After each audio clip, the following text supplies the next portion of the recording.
Hello friends, welcome to my YouTube channel.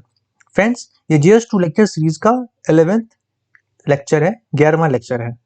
इससे पहले जो भी वीडियोज आए हैं, आशा है कि आप सब लोगों ने वो वीडियो देख लिए होंगे और उसके नोट्स भी बना लिए होंगे।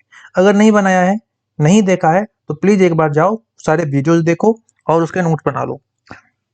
फ्रेंड्स, एक बात और, अगर आपको मेरी वीडियोज पसंद आते हैं तो लाइक शेयर कमेंट करना ना भूलें। जो भी क्वेश्चन पूछता हूँ वीडियो पॉज करके उसका आंसर कमेंट बॉक्स में जरूर लिखें और साथ साथ सब्सक्राइब भी कर लें, बेल आइकन को दबा लें।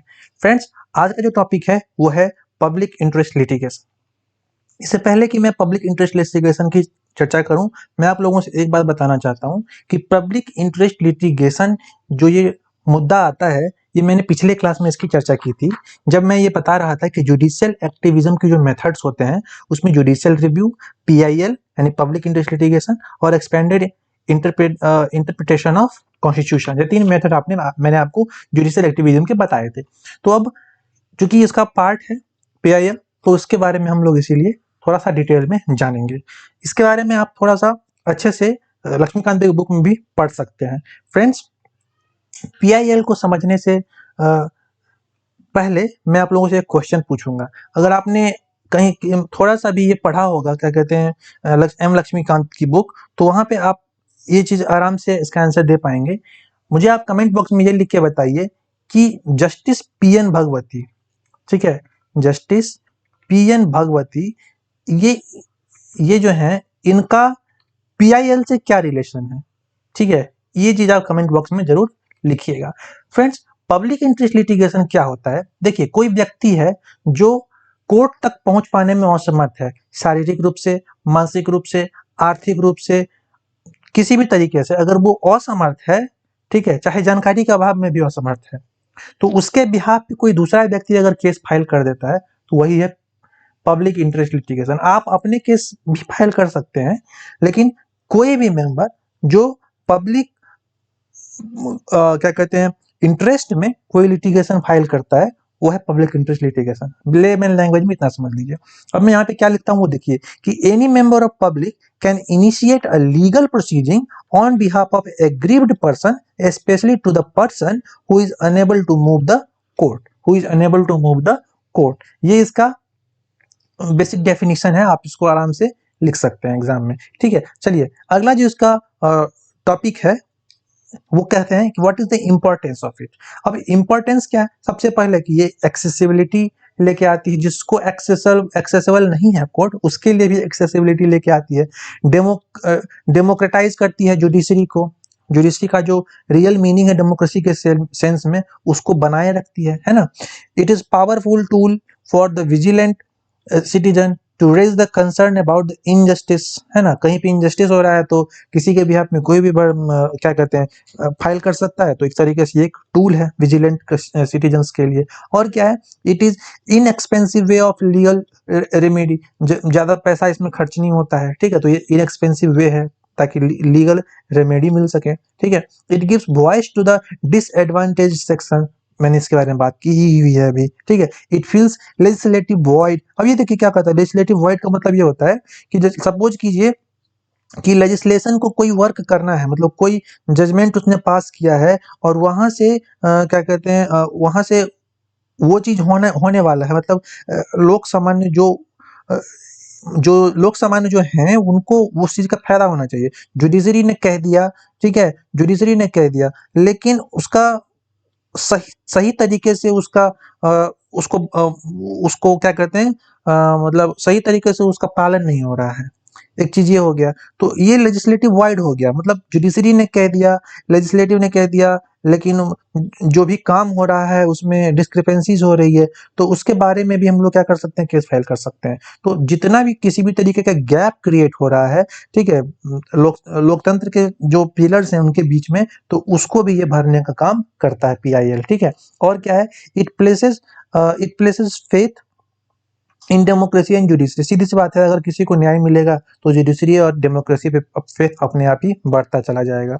It is an instrument of the social change, social change का भी एक इंस्ट्रूमेंट है। आप कहेंगे कैसे? जैसे मान लीजिए कि मैं एक PIL का नाम लेता हूँ, होमोसेक्सुअलिटी, आर्टिकल 377 वाला जो केस था, नाज फाउंडेशन वाला। अब इसमें क्या हुआ था कि अब जैसे होमोसेक्सुअलिटी को पहले क्राइम माना जाता था, अब ये केस जब चला तो उसके बाद में होमोसेक्सुअलिटी क्राइम नहीं रह गया, तो सोसाइटल चेंज हो गया, मतलब एक देखने का पर्सपेक्टिव ही चेंज हो गया। तो इसीलिए सोशल चेंज के लिए भी एक इंस्ट्रूमेंट का काम ये करता है। ठीक है, चले आगे। अब देखिए इसके अगेंस्ट में कुछ पॉइंट क्या क्या है कि चीफ जस्टिस जो ऑफ इंडिया फॉर्मर थे रमन्ना, अभी कौन है चीफ जस्टिस ऑफ इंडिया, जरा बताइए। इनके पिताजी भी थे, अभी जो है इनके पिताजी भी सीजेआई रह चुके हैं। ठीक है, बाप और बेटा दोनों चीफ जस्टिस ऑफ इंडिया, सोच लो। ठीक है, आप देखो उनका नाम अपने पता करो और कमेंट बॉक्स में जाकर के लिखो। अब देखो, it has been used to settle personal score. अब देखो क्या कह रहे हैं, ये कह रहे हैं कि पर्सनल चीजों को सेटल करने के लिए भी पीआईएल का यूज होता है। जैसे इसको एक नया एक्रोनिम दे दिया गया कि प्राइवेट इंटरेस्ट लिटिगेशन है। ये पर्सनल चीजें हो रही तो प्राइवेट इंटरेस्ट लिटिगेशन, वैसे होता है इसका मतलब क्या है, पब्लिक इंटरेस्ट लिटिगेशन, लेकिन उसको एक नया नया मतलब मोड़ दे दिया, एक नया मीनिंग दे दिया। ठीक है, इसका मतलब अगेंस्ट है ना, तो अगेंस्ट में तो ऐसी चीजें लिखेंगे। और क्या लिख रहे हैं, it increase load on the judiciary, pendency increase होगा। सीधी सी बात है, कोई भी किसी के बिहाफ में केस फाइल कर सकता है, तो एन नंबर ऑफ केसेस आएंगे, पेंडेंसी और इंक्रीज होगी। और क्या हो सकता है, लीडिंग टू ओवर रीच। कई बार ऐसे केसेस आ जाते हैं पीआईएल के थ्रू कि जो कोर्ट होता है वो ओवर रीच कर देती है, अपने दायरे से बाहर चली जाती है। ठीक है, उनका जजमेंट होता है उस मतलब उस इलाके में नहीं होना चाहिए, उस एरिया में नहीं होना चाहिए, लेकिन वो अपने जोन को ओवर रीच कर लेते हैं, उससे बाहर चले जाते हैं। और एक चीज क्या कहते हैं इसमें, it is use as a publicity stunt. इसका एग्जांपल दे रहे कि जूही चावला वाला जो आया था, उन्होंने 5G के बारे में कुछ उल्टा फुल्टा कहा था कि 5G का जो ये स्पेक्ट्रम है उसके वजह से जो है चिड़िया मर रही है, हेल्थ बेनिफिट्स जो है वो कम हो रहे हैं लोगों को, मतलब एक तरीके से हेल्थ का नुकसान हो रहा है। तो उसके बारे में जो है कोर्ट ने उन पर फटकार लगाई और क्या कहते हैं फाइन भी लगाया था।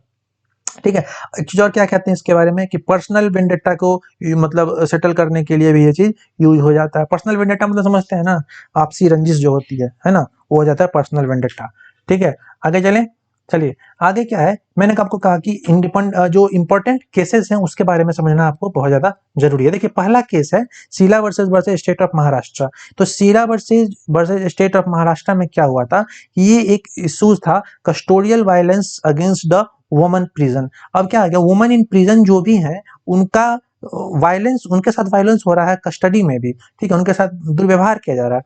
ठीक है, तो इसमें क्या हुआ, इसमें जो है रिजल्ट क्या है इसका, वो देखिए कि सेपरेट लॉकअप की व्यवस्था की जानी चाहिए, ऐसा कहा। और इसके साथ में जो फ्यूचर में ट्रामा और उनके साथ जो भी ट्रामा और जो भी ब्रुटैलिटी होने वाली है उसको कम किया जाना चाहिए, और साथ में उनके स्पीडी ट्रायल, फास्टर ट्रायल और जजमेंट की व्यवस्था की जानी चाहिए, ऐसा कोर्ट ने ऑर्डर दिया। ठीक है, दूसरा केस क्या कहता है, दूसरा केस है बिहार का केस है ये, उर्सानी खातून versus state of Bihar. उर्सानी Khatoon versus state of Bihar, इस केस में क्या हुआ था कि right to speedy trial is a fundamental right. ऐसा किसने कहा, ऐसा कोर्ट ने कहा कि स्पीडी ट्रायल भी जो है एक मौलिक अधिकार है। ठीक है, बढ़े आगे। अगला पॉइंट क्या कहते हैं इसमें, अगला है नाज फाउंडेशन पीआईएल, इसकी चर्चा मैंने अभी करी थी। इसमें क्या है, इसमें बस वही कि जो सेक्शन 377 है, इसकी बात थी कि जो होमोसेक्सुअलिटी है उसके लीगलाइजेशन के लिए केस आया था। ठीक है, तो कॉन्स्टिट्यूशनल प्रोविजन हो गया 377 का, और रिजल्ट के रूप में क्या मिला इसमें कि homosexuality is no longer a crime, अब इसको क्राइम नहीं माना जाता है। LGBTQ has a same sexual right as other citizens. चलिए आप लोगों से मैं एक चीज पूछता हूँ, क्या आप लोगों को पता है LGBTQ इसका फुल फॉर्म क्या है? ये तो नाम आपने सुना होगा, जिनको पता है वो जाकर के कमेंट बॉक्स में इसका फुल फॉर्म लिखिए। LGBTQ में L का मतलब होता है लेस्बियन, B का मतलब होता है, G का मतलब होता है गे, B का मतलब होता है बाइसेक्सुअल, T का मतलब होता है ट्रांसजेंडर, और Q का मतलब होता है क्वियर। अब इसके बारे में डिटेल कि कौन क्या होता है इसके बारे में एक सेपरेट वीडियो में बाद में लेकर के आऊंगा, आप लोग उसको देख लीजिएगा। ठीक है, थोड़ा कॉन्सेप्ट क्लियर हो जाएगा। चलिए आगे बढ़ते हैं।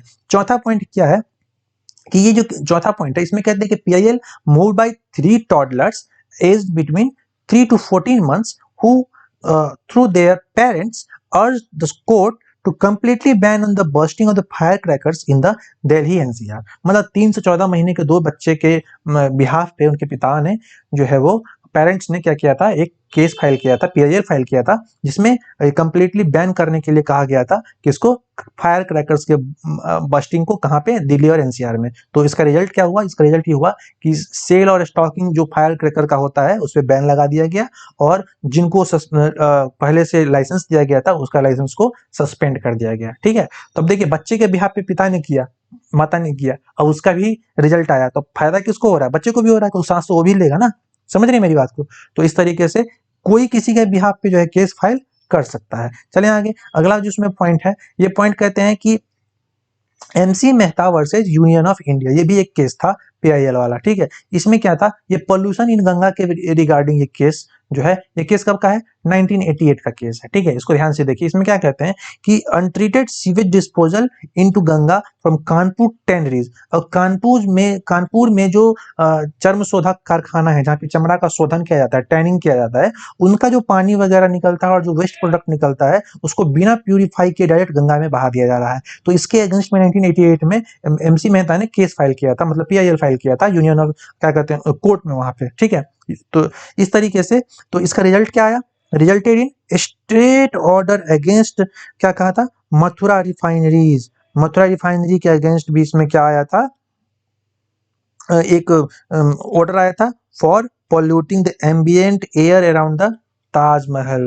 अब ताजमहल का कलर पीला हो रहा है, ताजमहल का मतलब जो ब्यूटी है वो खत्म हो रहा है, खराब हो रहा है, उसमें उसका सबसे उसका कारण किसको बताया गया, मथुरा रिफाइनरी। अब देखिए, आप कहेंगे सर ये कानपुर का केस था, इसमें मथुरा रिफाइनरी को क्यों दोषी बताया? देखिए, जब कोई केस फाइल किया जाता है, जब कोई पीआईएल फाइल किया जाता है, तो अब सपोज कीजिए पॉल्यूशन से रिगार्डिंग कोई केस है, तो पूरे कंट्री के बिहाफ पे उसको देखा जाएगा, वो सिर्फ स्पेसिफिक एरिया में नहीं रह जाएगा, वो जन सामान्य के लिए वो चीज हर एक, मतलब पूरे भारत में जो जो एरिया है सबके लिए वो लागू होगा। तो कानपुर टैनरीज अगर कुछ गड़बड़ कर रहा है, तो ये भी देखा जाएगा कि मथुरा रिफाइनरी क्या गड़बड़ कर रहा है।